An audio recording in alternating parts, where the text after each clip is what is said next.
વર્ષ 1928. ભૂલ ભૂલામણી જેવી ગલીઓવાળી પોળોમાં રમતું, મીલોના ભૂંગળાઓથી, સીદી સૈયદની જાળીથી, ઝૂલતા મિનારાથી ઓળખાતું અમદાવાદ. 16 દરવાજા અને એક બારીથી શોભાયમાન અમદાવાદ. ભારતના આ વર્લ્ડ હેરિટેજ સિટીના વારસામાં 8 ડિસેમ્બર 1928ના દિવસે એક ઐતિહાસિક ઉમેરો થયો. જાણે પાયામાં એક પથ્થર ઓર ઉમેરાયો.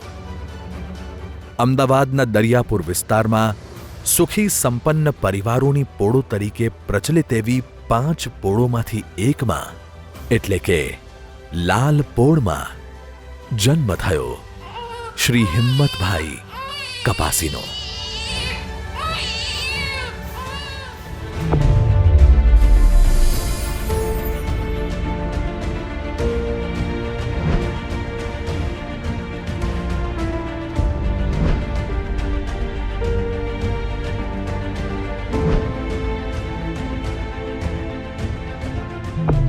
જીવનના 7 સુર. સ્વર્ગીય શ્રી હિંમતભાઈ કપાસીનું જીવન ચરિત્ર. શ્રી હિંમતભાઈ કપાસી કોઈના માટે પ્રિન્સિપાલ તો કોઈના માટે સંગીત મર્મજ્ઞ, કોઈના માટે ફિલ્મના રસિયા તો કોઈના માટે સાહિત્ય પ્રેમી, ક્યારેક ફિલોસોફર તો ક્યારેક ફ્રેન્ડ. ખરેખર તો હિંમતભાઈ કપાસી એટલે કે ઈશ્વરની ફેક્ટરીની એકમાત્ર લિમિટેડ એડિશન જેવી પ્રતિભા. તેમના વ્યક્તિત્વના એક રંગને જ્યારે કેનવસ પર ઉતારીએ ત્યારે સર્જાય એક પારદર્શી પ્રિઝમ. માત્ર આનંદ જ કપાસી સાહેબનો સ્થાયી ભાવ. ગમે ત્યાંથી કોઈ પણ પરિસ્થિતિમાં તે કોઈ રમૂજની વાત શોધી કાઢતા. કપાસીની બોલવાની લઢણ એવી હતી કે કોઈને પણ એની નકલ કરવાનું મન થાય. એ બોલતા તો ગુણગુણ શૈલીથી બોલતા. દાખલા તરીકે એમાં તો એવું છે ને કે તમે જ્યારે તમારા પટાવાળાના છોકરાઓ ઇંગ્લિશ સ્કૂલમાં જતા હોય ત્યારે તમારે પછી ઇંગ્લિશ મીડિયમ કરી દેવું જોઈએ. મેં એમને એકવાર પૂછ્યું કે સાહેબ તમને આટલો બધો શોખ છે સંગીતનો, તો તમે પોતે કંઈ વગાડો ખરા કે નહીં? તો એમણે કહ્યું કે આપણે ઘણી વાર એકવાર સિતાર લઈને બેઠેલા અને ગુણગુણ કરતા કરતા એકવાર પછી થયું કે આમાં આપણો ગજ વાગે એમ નથી, એટલે બાકીની જિંદગી બચાવી લીધી. પાન, પોંખ, પુસ્તકો, પેઇન્ટિંગ્સ, બનારસની ગલીઓ, દિલ્હીના પકોડા, ગાજરનો હલવો, સંગીત, મહેફિલો, ક્રિકેટ, મિત્રોનો સંગ અને આવું કંઈ કેટલુંય તેમના શોખની છાબડીને તરબતર અને સરભર રાખે. સાહિત્ય, નાટક, સિનેમા, જીવનના એક રસમાં જાણે તેમના આગવા નવરસ. વર્ષ 1928માં લાલ પોળના એક મોટા મકાનમાં પિતા ચીમનલાલ છગનલાલ કપાસીના પડછાયા અને માતા ચંચળબેન ચીમનલાલ કપાસીની હૂંફમાં ઉછર્યા આ આનંદ યાત્રી. માતા પિતા, 5 ભાઈ તથા 1 બહેન, એમાં સૌના લાડકા આપણા કપાસી સાહેબે બાળપણની ઝાઝા તોફાન અને થોડા આંસુની ઉંમરમાં પોતાની આનંદમય કળા યાત્રામાં પાપા પગલી માંડી હતી. એક તરફ ગોઠિયા અને બીજા બાળકોની માફક મ્યુનિસિપલ શાળામાં પ્રાથમિક શિક્ષણ મેળવ્યું, તો બીજી તરફ ગિલ્લી દંડા અને લખોટીઓ રમવાની ઉંમરે જ તેમણે ગુજરાતી સાહિત્યના સીમા ચિહ્ન ગણાતા પુસ્તકો રમત રમતમાં પચાવી લીધા.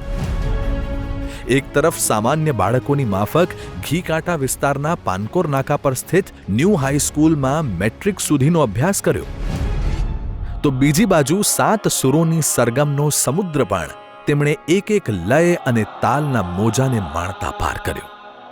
પુરુષોત્તમ રતિલાલ બાદશાહ પાસે ગાંધર્વ મહાવિદ્યાલયના સંગીતની રાગમાળા આત્મસાત કરતા શીખ્યા. મેં જ્યાં રહેતા હતા દરિયાપુર એરિયામાં એક સંગીતનો વર્ગ એક શરૂ થયો.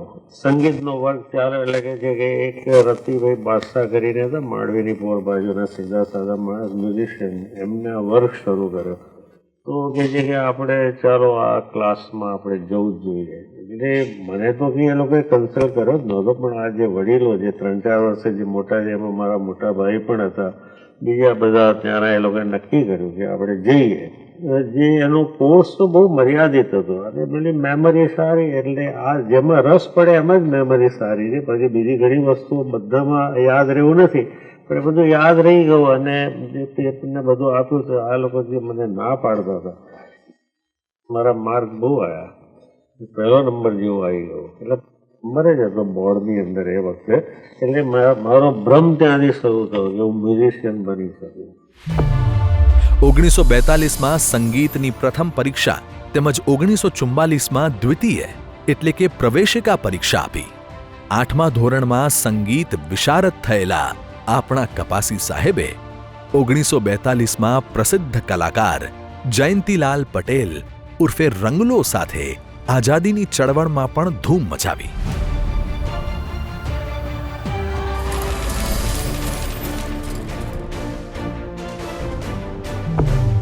અમદાવાદની એલડી આર્ટ્સ કોલેજમાંથી આર્ટ્સમાં બેચલર્સ કરી રહેલા કપાસી સાહેબ 1950-51માં દરિયાપુર વિસ્તારના જાદા ભગતની પોળના શ્રી નંદુભાઈ અંબાલાલ મહાદેવિયાના પુત્રી શ્રીમતી કલાવતીબેન સાથે તેઓ લગ્ન ગ્રંથિથી જોડાયા.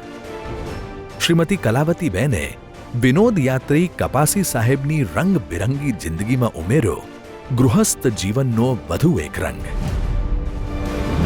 1952માં આર્ટ્સમાં સ્નાતક થયા, બીએ કર્યું અને સારા ક્લાસથી બીએ પાસ કર્યું હોવાથી મોટા ભાઈ ઉત્તમભાઈ કપાસીને વિચાર આવ્યો કે કેમ નહીં નાના ભાઈ જેનું સંચાલન કરે તેવી એક શાળા સ્થાપીએ. જેનું ઘડતર આટલું પાક્કું હોય તે હવે ભાવિ ઘડે તો કેટલું રૂડું. પછી તો શું, કળા પ્રત્યેના પ્રેમને મળ્યો પાવર પ્લે અને કપાસી સાહેબે દુનિયાને અર્પી એમની કલ્પનાની કળા અને શિક્ષણની ઉત્કૃષ્ટ સંસ્થા શ્રી વિદ્યાનગર હાઈસ્કૂલ.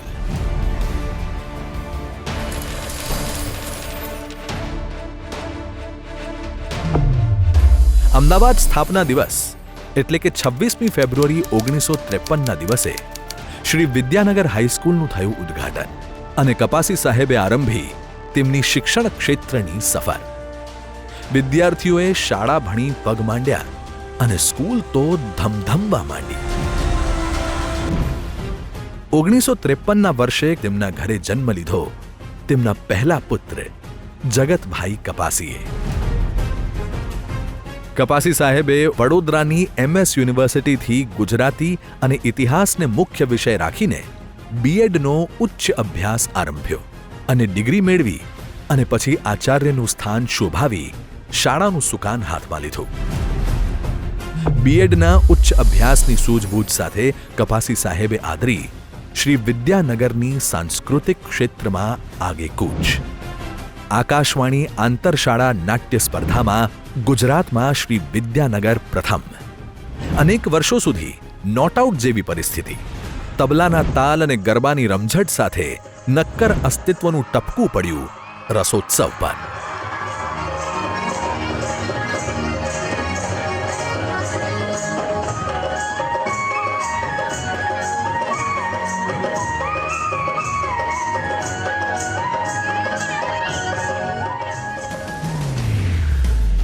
કળાની વાત આવે ત્યારે ટોચનું સ્થાન જાણે આ શાળાની સર્જન યાત્રાનો સ્વાભાવિક વળાંક બની ગયો. ચિત્રકારીમાં જીત પણ બની કાયમી પરંપરા અને ઉત્તરોત્તર સાંસ્કૃતિક ચક્રની ગતિ બનતી ગઈ વેગવંતી.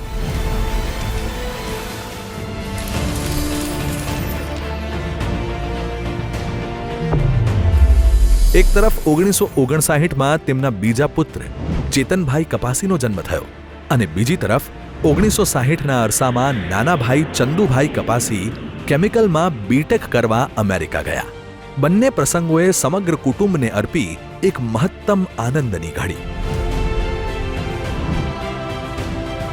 કળાના મંચ પરથી રમતના મેદાન સુધી શ્રી વિદ્યાનગરનું ફલક વિસ્તરતું ગયું. વોલીબોલમાં શહેરથી લઈને રાષ્ટ્રકક્ષાએ શ્રી વિદ્યાનગરના વિદ્યાર્થીઓનું કૌવત સતત હેરત પમાડે. કબડ્ડીમાં એ જ શૌર્ય, હાઈ જમ્પ, રનિંગમાં પણ ઝળહળતી સફળતા. વિજ્ઞાન ક્ષેત્રે ઉત્તરોત્તર એવા હેરત કાર્યો થયા કે અખિલ ભારત વિજ્ઞાન મેળામાં સમસ્ત હૈદરાબાદ મુગ્ધ થઈ ગયું. શ્રી વિદ્યાનગરે જાણે જીતની રિંક પર બ્રેક મારવાનું કોરાણે જ મૂકી દીધું.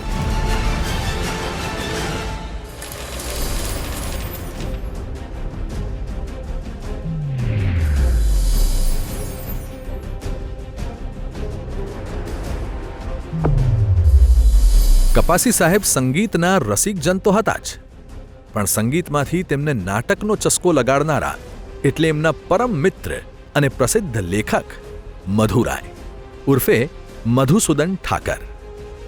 થયું એમ કે વર્ષ 1966-67માં મધુરાય લેખિત નાટક કોઈ પણ એક ફૂલનું નામ બોલો તો દર્પણે હાથમાં લીધું. બધાનો અભિપ્રાય હતો કે પ્રીતમ સોનીની ભૂમિકા કપાસી સાહેબ ભજવે. એ વખતે મેં સ્પષ્ટતા કરી હતી કે ભાઈ મેં કોઈ દિવસ નાટક કર્યું નથી, કે હું નાટકનું કામ કરીશ કે કરી શકીશ કે એ નહીં. અને કીધું કે મારા હિસાબે નાટક બંધ રહે તો કીધું મારી જવાબદારી રહેતી નથી. તો એમાં એમને મજા લીધેલી કે વાંધો નહીં તમે કરો ને બંધ રહેશે તો બંધ રહેશે. અને આવું પછી એકવાર થયેલું અટકી જવું એકવાર થયેલું પણ ખરું. અમદાવાદની અંદર જ પહેલો શો કે બરાબર ગયો, પણ બીજો શો થયો તો એ વખતે કે આટલા બધા આપણે તો આનું ટેવ નહીં, આ બધા લાંબા લાંબા સંવાદ કંઈક એની લિંક છટકી ગઈ. તો પાછળની વારે કૈલાસભાઈએ 3 થી 4 વાર પ્રોમ્પ્ટિંગ કરેલું. શ્રીમતી મૃણાલિની સારાભાઈના દિગ્દર્શનમાં નાટક ભજવાયું. કપાસી સાહેબે અભિનય તો કર્યો જ, પણ પોતાના અભિનયથી લોકોના દિલ પણ જીતી લીધા. લાભશંકર ઠાકર, ચીનુ મોદી, ઇન્દુ પુવાર, સુભાષ શાહ, મધુરાય, રઘુવીર ચૌધરી અને વર્તુળ કેન્દ્રમાં કપાસી સાહેબ. આ સૌ મિત્રોએ મળીને શરૂ કરી એક અનોખી નાટ્ય પ્રયોગશાળા, આકંઠ સાબરમતી. વર્ષ 1975 દરમિયાન આકંઠ સાબરમતીના દ્વિતીય એકાંકી સંગ્રહ સાબરમતીમાં હિંમતભાઈ કપાસી દ્વારા લિખિત 2 એકાંકી ફાધર પિટ્રી અને મારે સંપત રાયને મળવું છે નું પ્રકાશન થયું.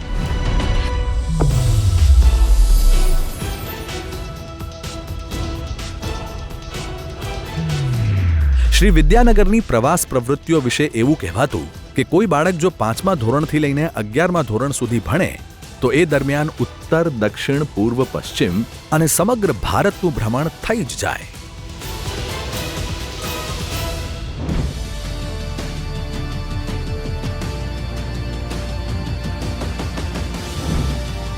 ક્રિકેટ એટલે વિદ્યાનગર અને વિદ્યાનગર એટલે ક્રિકેટ.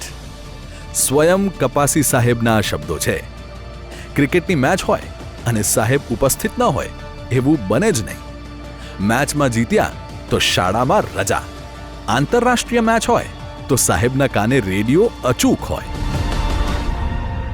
અંડર 15 ઇન્ડિયામાં જ્યારે 10th સ્ટાન્ડર્ડમાં હતો ત્યારે સિલેક્ટ થયો હતો. એટલે 10th આપણને ખબર છે કે કેટલું ઇમ્પોર્ટન્ટ યર છે, બોર્ડની એક્ઝામ્સ હોય છે. ત્યારે હું અહીંયા સરને મળવા આવ્યો હતો ત્યારે સરને કીધું હતું કે મને એક્ઝામ પહેલાં ફક્ત 20 દિવસનો જ ટાઈમ મળશે, એનાથી વધારે ટાઈમ મળશે નહીં ભણવા માટે, કારણ કે અમારે મલેશિયા અંડર 15 એશિયા કપ રમવા જવાનું હતું. તો ત્યારે એમણે એટલું જ કીધું હતું કે તું ખાલી વર્લ્ડ કપ ને એશિયા કપ રમીને આય, બાકી ભણવાનું કામ એ હું અહીંયા આવીને સંભાળી લઈશ. અને મને યાદ છે કે જ્યારે હું રમીને આવ્યો ત્યારે એમણે સ્કૂલના બધા ટીચર્સને એક્સ્ટ્રા ડ્યુટીઝ રાખી હતી સ્પેશિયલી મને ભણાવવા માટે, કારણ કે એમણે એક બીજી ત્યારે બી એ વસ્તુ કીધી હતી કે આપણી સ્કૂલનું રિઝલ્ટ એ 100% આવે છે, એટલે આપણે ક્રિકેટ તો રમવાનું જ છે પણ જોડે જોડે ભણવાનું પણ કરવાનું છે. પણ હું જ્યારે બધાને એક જ વસ્તુ કહું છું કે હું રાઈટ ટાઈમે જો હું આ સ્કૂલમાં ના પહોંચું પહોંચ્યો હોત અને જો મને કપાસી સાહેબનું માર્ગદર્શન ના મળ્યું હોત તો કદાચ હું આ સ્ટેજ પર પહોંચી ના શક્યો હોત. ક્રિકેટ પર આટલો ભાર આપવાના જ પરિણામે આજે રણજી ટ્રોફીના કેપ્ટન મુકુંદ પરમારથી માંડીને પાર્થિવ પટેલ, પલ્લવ વોરા, નીરજ પટેલ, પથિક પટેલ, જસપ્રીત બુમરાહ અને એવા બીજા અનેક ક્રિકેટરો શ્રી વિદ્યાનગરે આપ્યા. એમના ક્રિકેટ પ્રેમ અને પ્રોત્સાહનના સન્માનમાં 2016માં ગુજરાત ક્રિકેટ એસોસિએશનને અંડર-14 ટુર્નામેન્ટને એચસી કપાસી કપનું નામાભિધાન કર્યું. કપિલ દેવ જેવા વિખ્યાત ક્રિકેટર પણ શ્રી વિદ્યાનગરના આંગણે ખેંચાઈ આવતા. કપાસી સાહેબ, વિદ્યાનગર હાઈસ્કૂલ અને ક્રિકેટ આ ત્રણેયનો સમન્વય ખૂબ જ અગત્યનો હતો અને ત્રણમાંથી સમન્વયને જુદું કરવું એ પણ ખૂબ અઘરી વાત હતી. દરેક મેચોમાં ગ્રાઉન્ડ પર હાજર રહે અને દરેક ખેલાડીઓની સાથે પાથરણા ઉપર બેસી અને સાથે ભોજન કરતા અને છોકરાઓનો ઉત્સાહ ખૂબ જ વધારતા. જ્યારે હું ગુજરાતમાંથી રમતો થયો સ્કૂલ ટુર્નામેન્ટ ત્યારે મને એવું લાગ્યું કે હું એસએસસીની પરીક્ષા દરમિયાન હું પાસ નહીં થઈ શકું. એટલે મેં સાહેબને કીધું કે આ વર્ષે હું પરીક્ષામાં બેસવા નથી માગતો. એટલે સાહેબે કીધું એવો કોઈ વિચાર નહીં કર, હું તારી વ્યવસ્થા કરી દઈશ. સાહેબે શાળાના દરેક શિક્ષકોને જે થોડોક સમય હતો એ થોડોક સમયમાં દરેક શિક્ષકોને મારા માટે ફાળવ્યા અને મને અભ્યાસક્રમમાં કામે લગાડી દીધો અને અંતે હું એસએસસીમાં ફર્સ્ટ ક્લાસ લાવ્યો. એ મારા માટે બહુ ગૌરવની વાત હતી. એ કપાસી સાહેબને આભારી જ હતું.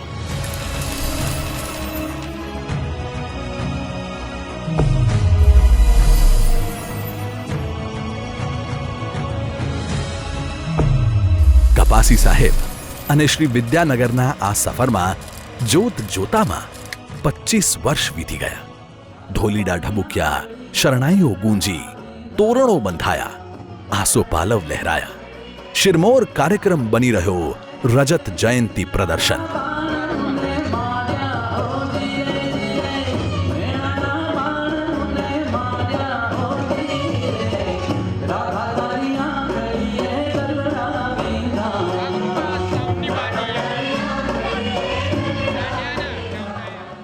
સર, આપે મને જિંદગીમાં જે આપ્યું છે એને લીધે હું અહીંયા બેઠેલો છું અત્યારે. 7મા ધોરણમાં હતો તો મને કહ્યું કે ટેસ્ટ મેચ જોવા જા મુંબઈ. હું રજા લેવા આવેલો આપની પાસે અને you told me you go and watch the test match. Go for 5-6 days, it doesn't matter. School તો છે જ, અહીંયા ક્યાંય જવાની નથી. થોડો મોટો થયો પછી આપે મને કહ્યું કે you have to come to the new film society. તો મેં કહ્યું કે સર 18 વર્ષ પછીના જ લે છે. એમણે કહ્યું તું ચિંતા નહીં કર, તું આવી જા. એટલે મારી ફિલ્મ્સ જોવાની જે શરૂઆત થઈ એ સર આપને લીધે થઈ. અને એ પછી મેં 2 ફિલ્મ્સ લખી સર, એમાં આપને અંજલિ આપી છે. એકમાં તો આપનું નામ વાપર્યું છે મેં, સંજુ નામની ફિલ્મ હતી, એમાં કમલેશ કનૈયાલાલ કપાસી એવું નામ છે કેરેક્ટરનું. કારણ કે જ્યારે ગુજરાતી કેરેક્ટર લખવાનું આવ્યું ત્યારે સૌથી પહેલાં આપની યાદ આવી અને આપને અંજલિ આપવાનું મન થયું. 3 ઇડિયટ્સ લખેલી ત્યારે એમાં જે કેરેક્ટર છે રેન્ચો, એ આપ જો મારા જીવનમાં ના આવ્યા તો ક્યારેય એ કેરેક્ટર લખી ના શક્યો. કારણ કે જે તમારી ફ્રી થિંકિંગ,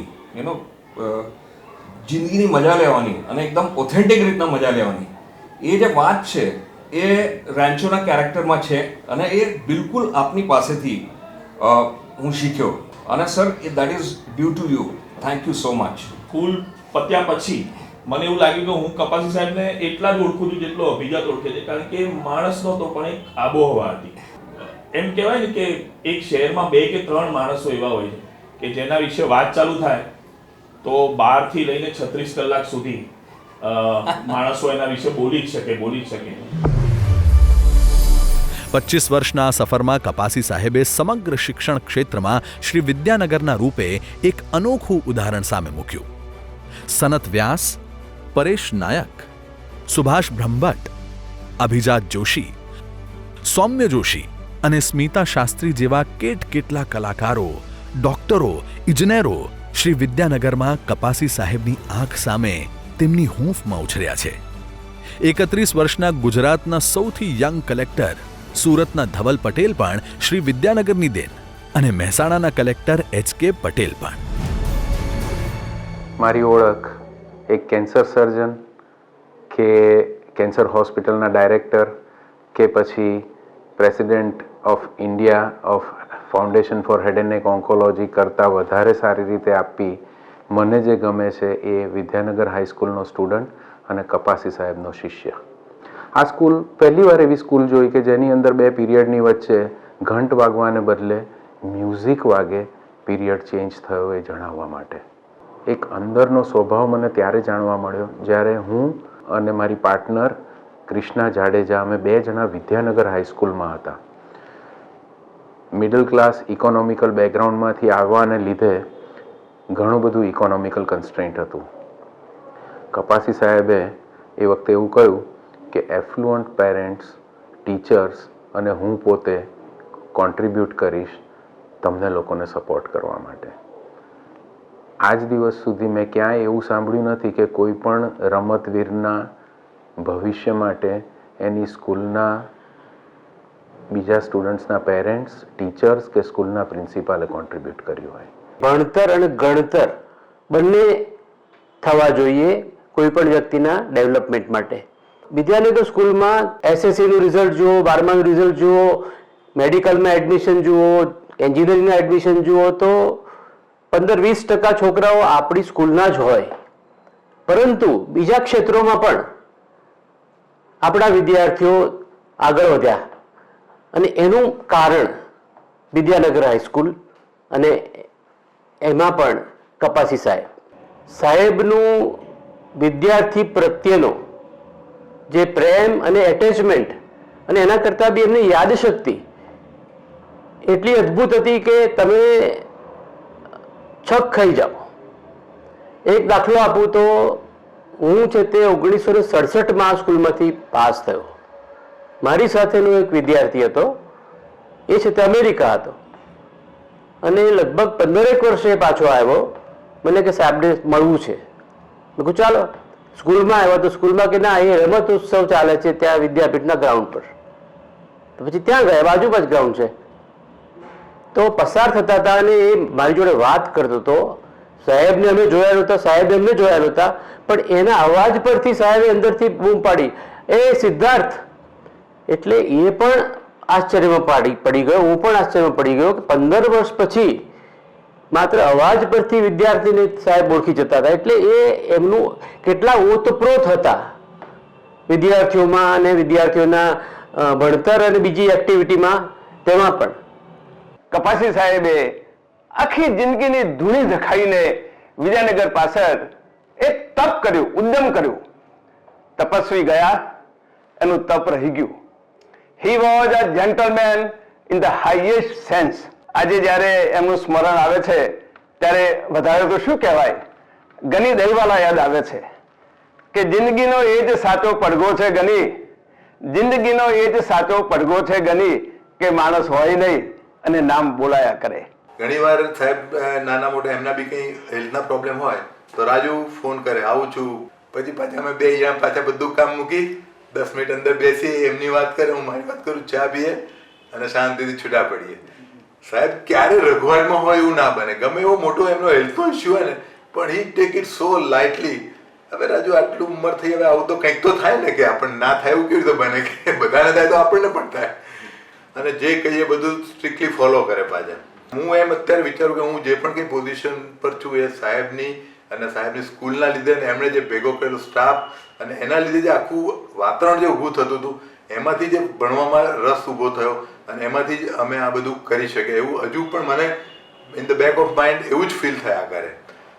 સાહેબ માટે ઘણું બધું કહી શકાય એવું છે, પણ એક કલા રસિક આત્મા હતો અને જેનો કોઈ દુશ્મન ના હોય એવી વ્યક્તિ, અજાત શત્રુ કહેવાય.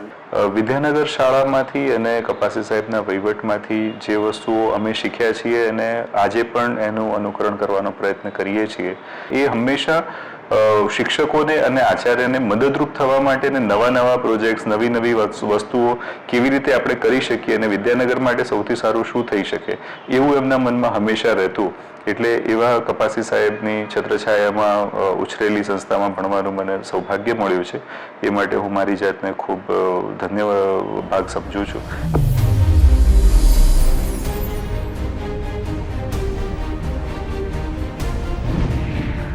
જિંદગીમાં વર્ષો ઉમેરવા અને વર્ષોમાં જિંદગી ઉમેરવી એ બેમાં ફેર છે.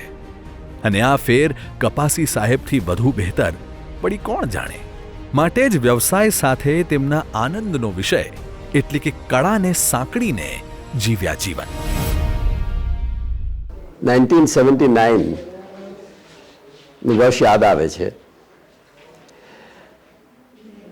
તંદન, મંજુ અને રૂપા ત્રણ દર્પણમાં સાથે કામ કરતા.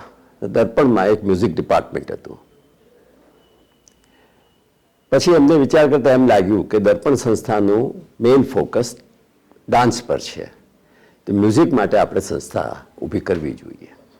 ત્યારે પહેલો સવાલ આવ્યો કે આપણે આ શરૂ કરીએ, પણ ક્યાં કરીએ? તો કપાસી સાહેબે તરત જ કીધું કે મારી પાસે જગ્યા છે સ્કૂલમાં અને ત્યાં આપણે શરૂ કરવાનું. કપાસી સાહેબે સપ્તક માટે શ્રી વિદ્યાનગરના ઓરડા ખોલ્યા. આજે 20 વિદ્યાર્થીઓ સાથે શરૂ થયેલ સપ્તક 480 વિદ્યાર્થીઓ સાથે રાષ્ટ્રીય સ્તર પર સંગીત જગતમાં ખ્યાતિ ધરાવે છે. અને પાયામાં कपासी साहेब नो संगीत प्रेम।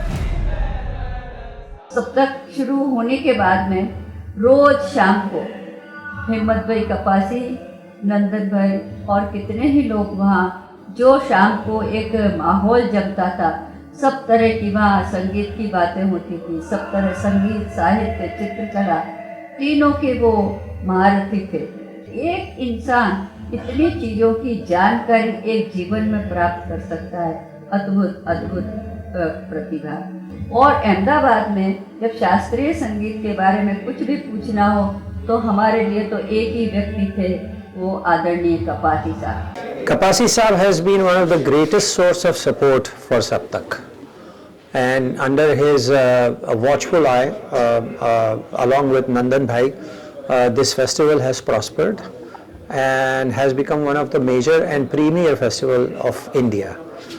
We are all very indebted to Kapasi Saab for making it possible for us to be able to come here and honor the memories of great masters like Pandit Kishan Maharaj or my father Ustad Allah Rakha and so on, so that we can get together and reminisce and play music and have an audience that pays so much respect to the artists and to the art.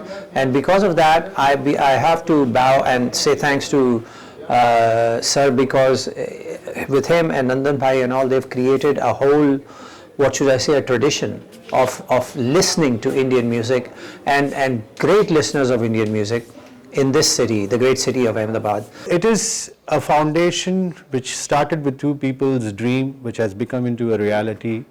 And I hope the best, and I hope that more such tabla players, sitar players, and other vocalists come out of this and perform and make a name for this institute. सबने मिलके एक जो सपना देखा था, उसको इतने सालों से अभी उसको चलाया जा रहा है और बच्चों के लिए एक ऐसा माहौल तैयार करके दे रहे हैं, ऑडियंस के लिए एक ऐसा माहौल तैयार करके दे रहे हैं जिसमें संगीत पनप सकते हैं। और ये इस प्रोविंस में, ये this part of our country is flourishing so much thanks to Saptak School of Music and Saptak Music Festival, and this is like a landmark event for all of us, जो हमको पता होता है कि जनवरी में ऐसे पहले 12-13 दिन का ये जो इतना बड़ा महोत्सव है, इसका जो सपना, इसका जो चिंतन, इसके लिए जो हार्डवर्क की ज़रूरत है, इसके लिए जो सबको साथ में लाके एक जर्नी शुरू करने की जो ये हिम्मत है, ये दिखाने के लिए और ये करने के लिए मैं हिम्मत भाई कपासी जी और नंदन जी की बहुत बहुत आभारी हूँ। કપાસી કાકાને એક પણ દિવસ એવો નથી કે અમે યાદ ન કરતા હોઈએ, અને એમના જે ખાસ ડાયલોગ્સ હોય કે બાકી બહુ જ મજા આવી ગઈ, બાકી ચમન બહાર, આ તો અમે દિવસમાં 3-4 વાર બોલતા જ હોઈએ। સારું સંગીત સાંભળીએ એટલે કાકા હંમેશા કહે કે ચમન બહાર છે। અને ખૂબ જ સરળ વ્યક્તિત્વ, આટલું બધું એમને જ્ઞાન હતું દરેક વિષયનું, પણ કોઈ જ અભિમાન નહીં। એવા વ્યક્તિ તો ભાગ્યે જ મળે કે જે કલા માટે જે જોઈએ એ બધું આપવાની તૈયારી કરે, કે જેમાં કોઈ જગ્યાએ ગણતરી નથી કે આ જગ્યા બીજા વાપરે, નફા નુકસાન થાય, કામ થાય ન થાય, અને આપ્યા પછી પણ કોઈ ચર્ચા તો એમને કોઈ દિવસ કરી જ નથી। એટલે આજે ખાસ તો એટલું જ કહું છું કે આપણે બધા એમને અનુકરણ કરી શકીએ તો બહુ સારું થાય આપણા સંસ્કૃતિ માટે. કોઈ પણ રાગની ચર્ચા કરીએ અથવા તો ફિલ્મની વાત કરીએ, એટલા બધા ઉત્સાહમાં એ બીજાનો ઓપિનિયન જાણવાનો એમને શોખ હતો અને પોતે એક કંઈક રમૂજી વાત કરીને જ એ વાતને બતાવે. ક્યારે પણ કોઈ તમારા પર પોતાનો વિચાર થોપવાનો પ્રયત્ન એમણે આજ દિન સુધી નહોતો કર્યો. उनकी जो रुचि थी संगीत में बड़ी गहरी थी और उनका जो समीक्षा होता था संगीत का वो बड़ा परफेक्ट होता था कि सुर का जो फाइनर एस्पेक्ट है उस पे वो बात करते थे और उनके वजह से आज सप्तक का इतना बड़ा भवन खड़ा हुआ है और पूरे दुनिया में सप्तक जैसा कोई कार्यक्रम नहीं हो रहा है. इसमें कपासी भाई का बहुत बहुत बड़ा योगदान है. सही मायने में वो हृदय के इतने बड़े बहुत बड़े अमीर व्यक्ति कहे जाएंगे. पूरे जीवन को साहित्य संगीत को अर्पित किया उन्होंने. तो आज तक ईश्वर की दया से वहाँ वो संगीत का सप्तक चल रहा है और इतने सारे विद्यार्थी, इतने अच्छे लेवल के विद्यार्थी वहाँ से निकल रहे हैं. तो इसमें बहुत ढेर सारा कपासी साहब का आशीर्वाद और स्नेह प्यार जितना नंदन भैया का है उतना इस कपासी साहब का है. हम उनको हृदय से श्रद्धांजलि देते हैं. कपासी जी की विशेषता थी वो ये थी कि उनको नॉलेज बहुत था.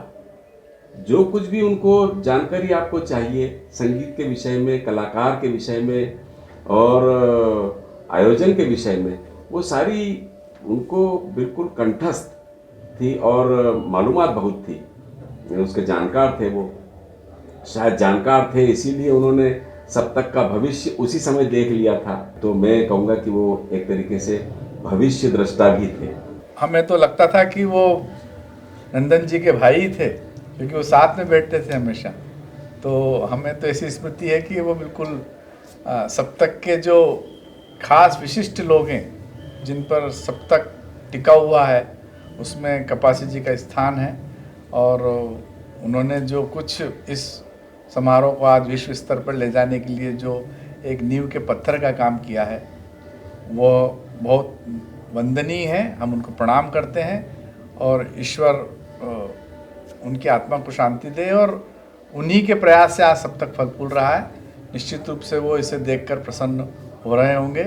हर दिन 6 घंटे तक लगातार बिना किसी ब्रेक के सुनना हर कलाकार को और उसके संगीत का मनन करना, अध्ययन करना, ये बहुत जो संगीत का असली दर्दी है वही कर सकता है. शास्त्रीय संगीत के बहुत गंभीर श्रोता थे. उनको देख के कभी ऐसा लगता नहीं था कि ये वो कपासी साहब हैं जिन्होंने इस सप्तक संस्था के लिए इतना बड़ा योगदान दिया है. कपासी साहब के लिए बोलने से पहले ये बोलना चाहिए कि this is a very natural thing. Though we really feel very sad. हम लोग तो मिस करते हैं कपासी साहब को. भगवान करे वो जहाँ भी रहे बहुत खुश रहे और बहुत म्यूजिक सुनते रहे क्योंकि वो म्यूजिक के बहुत शौकीन थे. हिम्मत भाई जी ये तो बड़े संगीत के रसिक थे. तो ऐसे जो संगीत के प्रेमी दानशूर लोग होते हैं इनकी वजह से ऐसे बड़े बड़े फेस्टिवल चलते हैं. पूरे भारतवर्ष में इतने अच्छे अच्छे प्रोग्राम्स, अच्छे नए नए कलाकार, पुराने जाने माने कलाकार, लोगों को संगीत रसिकों को सुनने का जो मौका मिला है वो उसके लिए ये जिम्मेदार है और इन्होंने जो काम किया उसी लिए ये हुआ है. मुझे याद पड़ता है आज से कुछ 35 साल पहले जब मैं पहली बार अहमदाबाद आया था तो जो भी सप्तक के सुर हैं, जैसे कि राग में सुर होता है ऐसे सप्तक के भी मैं मानता हूँ सुर है. उसमें से एक सुर जो थे कपासी साहब थे. उनकी कमी महसूस होती है. उन लोगों में से थे जिनके बिना हमें ऐसा लगता है कि कुछ अधूरा है. तो उनकी याद हमेशा हमारे दिल में रहेगी. मैं इनके लिए दुआ करता हूँ कि भगवान उनकी आत्मा को शांति दे. इतनी नॉलेज मैंने किसी में नहीं देखी. और not only Indian classical music but he was an expert on jazz. तो उनके लिए क्या कह सकता हूँ, इतनी सारी चीज़ें उनमें थी कि ही वाज माय आइडियल. उनका इतना फ्रेंडली व्यवहार होता था, मैंने अनुभव किया है। और हमारे पिताजी से भी वैसे ही दोस्ताना व्यवहार। पापा के साथ मैंने उनको बनारस में बैठते हुए देखा है। उस्ताद बिस्मिल्लाह खां साहब का कार्यक्रम पापा ले गए थे उनको दिखलाने, स्वयं बजाए थे। सप्तक के तो वो एक स्तंभ थे, और वो स्तंभ जो ढह गया तो उनकी पूर्ति तो सप्तक में हो नहीं सकती। ऐसा इंसान बार बार पैदा नहीं होता। तो ऐसे महान आत्मा को मैं अपनी तरफ से नमन करता हूँ। સંગીતનું આવું જ્ઞાન કે મોટા નામી કલાકારો પણ સુર, તાલ અને રાગનું સૂચન એમની પાસેથી લે. માટે જ તો સપ્તકના કાર્યક્રમમાં ઉદ્ઘોષકની જવાબદારી કપાસી સાહેબ પોતે જ સંભાળતા.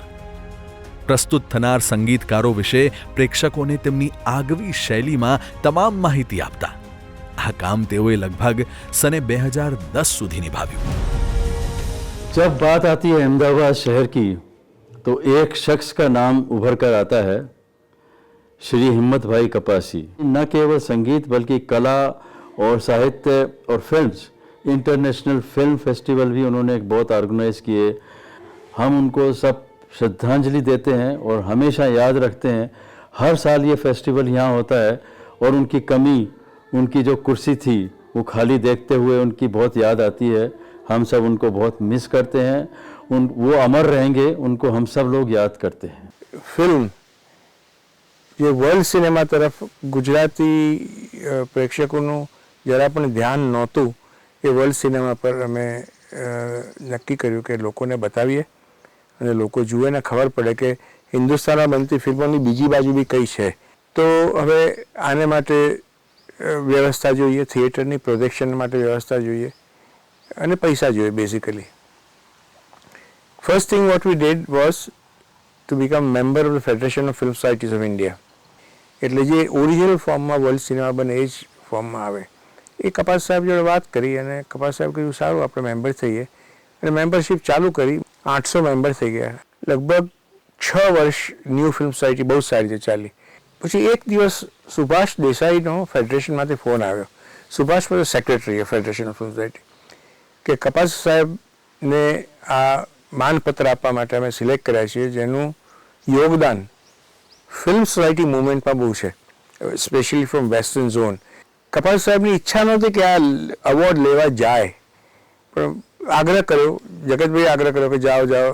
મેં કીધું કે ચલો કપાસ સાહેબ આપણે જઈએ, હું છું તમારી સાથે, આવી તક જવા ના દેવાય. એટલે એમને આ કિરણ શાંતારામને મારફતે એવોર્ડ મળ્યો.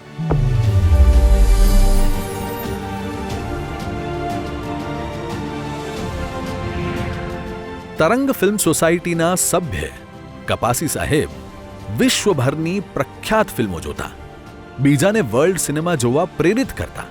માટે જ તો જ્યારે તરંગ ફિલ્મ સોસાયટી બંધ થઈ ત્યારે કપાસી સાહેબે અને એક સિને રસિક ગીરાબેન દારૂવાલાએ સાથે મળીને શરૂ કરી ન્યૂ ફિલ્મ સોસાયટી, જ્યાં વિશ્વના નીવડેલા ફિલ્મ દિગ્દર્શકોની ફિલ્મોના ફેસ્ટિવલ્સ યોજાતા.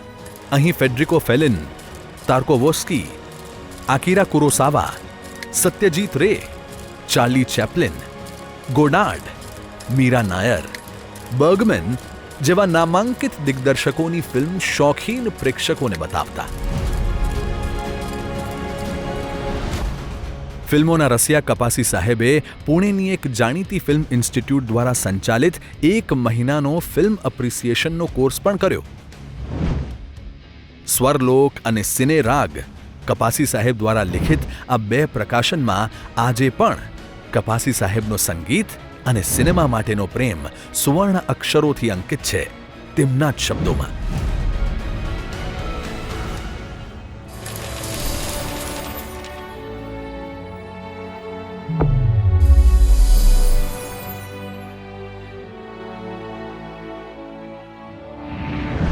કપાસી સાહેબ 1988માં વય મર્યાદાના કારણે આચાર્ય પદેથી નિવૃત્ત થયા. સૌના લાડીલા સાહેબ માટે શાળા પરિવારે સન્માન સમારોહનું આયોજન કર્યું. કપાસી સાહેબ રિટાયર્ડ થયા, પણ ટાયર્ડ જરાય નહીં. આચાર્ય પદથી નિવૃત્ત જરૂર થયા, પણ મેનેજિંગ ટ્રસ્ટી તરીકે વિદ્યાનગર સાથે જોડાયેલા રહ્યા.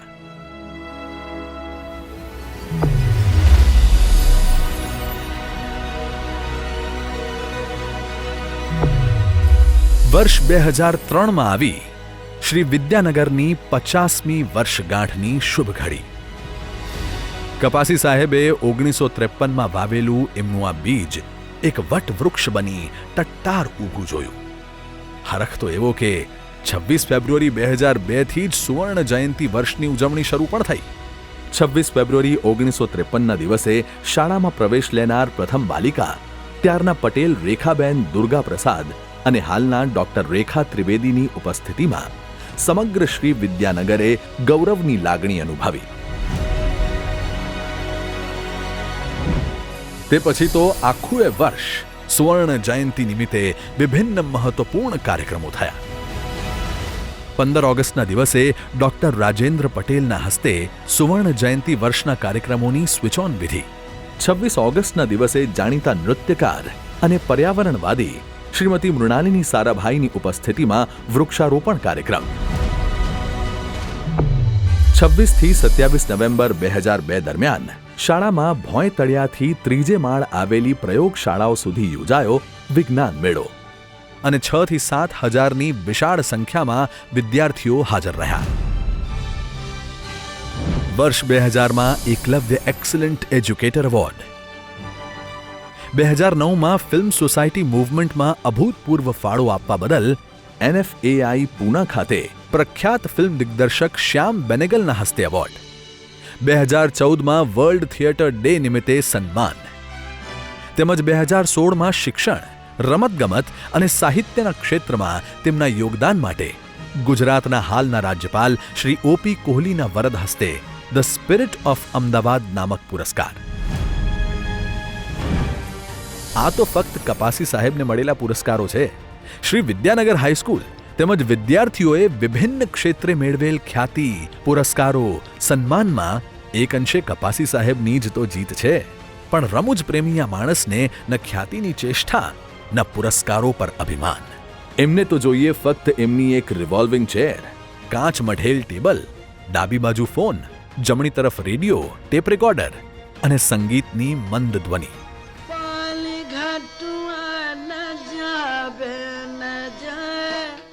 જૂની પ્રવૃત્તિઓ છોડી નહીં, પણ નવા યુગ સાથે ડગ માંડવામાં પણ પાછળ ન રહ્યા. સ્માર્ટફોન્સ આવ્યા તો મેસેજ કરવાની પદ્ધતિની વાત નીકળતા કોઈએ કીધું હશે કે આ તમને નહીં ફાવે, તો વધુમાં વધુ બીજા દિવસે મેસેજ અચૂક પહોંચી જાય કે આવડી ગયું હો. સંપૂર્ણ રીતે નિવૃત્ત પણ થયા, પોતાના પૌત્ર વિવેક કપાસીને મેનેજિંગ ટ્રસ્ટી બનાવીને. અને ખાસ વાત તો એ છે કે 26 વર્ષની ઉંમરે કપાસી સાહેબે શ્રી વિદ્યાનગરનું સુકાન સંભાળ્યું હતું. નવી પેઢીને એ જ ઉંમરે એ જવાબદારી સોંપી અને શાળાના 100 વર્ષ સમૃદ્ધિથી પૂરા થાય તેવા મુકામે તેને લઈ જવાના કમિટમેન્ટ સાથે.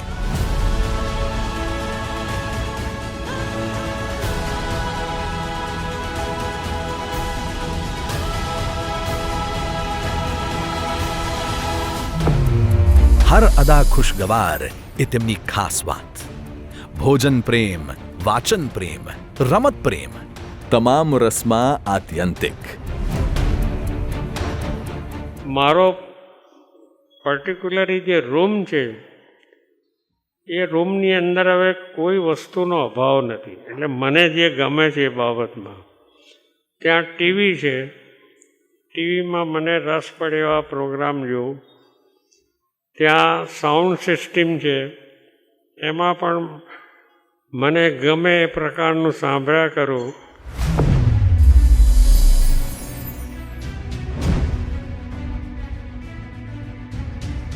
દરેક પારિવારિક પ્રસંગોને તેમણે પારંપરિક રસમ અને તહેવારની જેમ ઉજવ્યા. વહુઓ માટે સસરા નહીં પણ પિતા સમાન બનીને રહ્યા. પૌત્ર પૌત્રીઓ સાથે તો લાડ અને વહાલનો જ સંબંધ.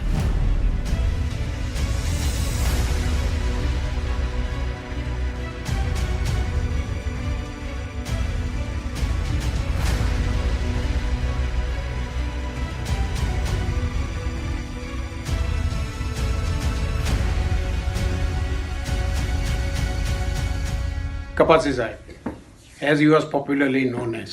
But for us, he was always Himmat Babaji. He was my uncle, my father's elder brother. but I always seen him as my idol. When I was a teenager, I was lucky enough to spend lots of time with him. We would have watched Wimbledon together, Grammy Awards together, BBC News together, cricket together. And I think that was a time and age when I developed my interest in the world of music and cinemas.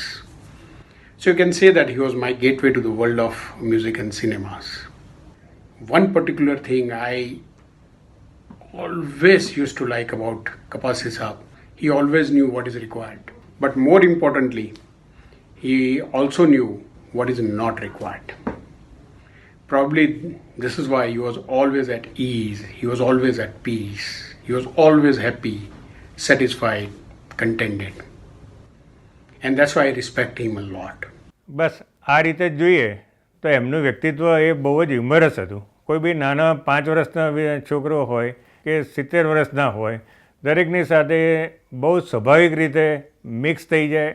સામેની વ્યક્તિને જેમાં રસ પડે એ રીતની એ વાતચીતનો માહોલ બનાવી દે. હિંમતભાઈ કપાસી મારા પિતાશ્રી, અમે એમને ભાઈ તરીકે ઓળખતા હતા. અહીંયા હિંચકા ઉપર એકવાર અમે લોકો બેઠા હતા 2 જણા. એક ભાઈ એમનો પરિચિત અહીંથી પસાર થયો તો એને એવું ફીલ થયું કે હું સાહેબને મળતો જઉં, દર્શન કરતો જઉં. તાત્કાલિક આવ્યો, હિંચકા પાસે ઊભો રહ્યો, બેઠો અને સાહેબ જય શ્રી કૃષ્ણ, પ્રણામ. પછી પપ્પાએ એની જોડે વાત કરી કે ભાઈ આજકાલ તું શું કરે છે, બધું બરાબર છે ને? તો કે હલીમની ખડકી પાસે એક પ્રાઇવેટ કંપનીમાં કામ કરું છું.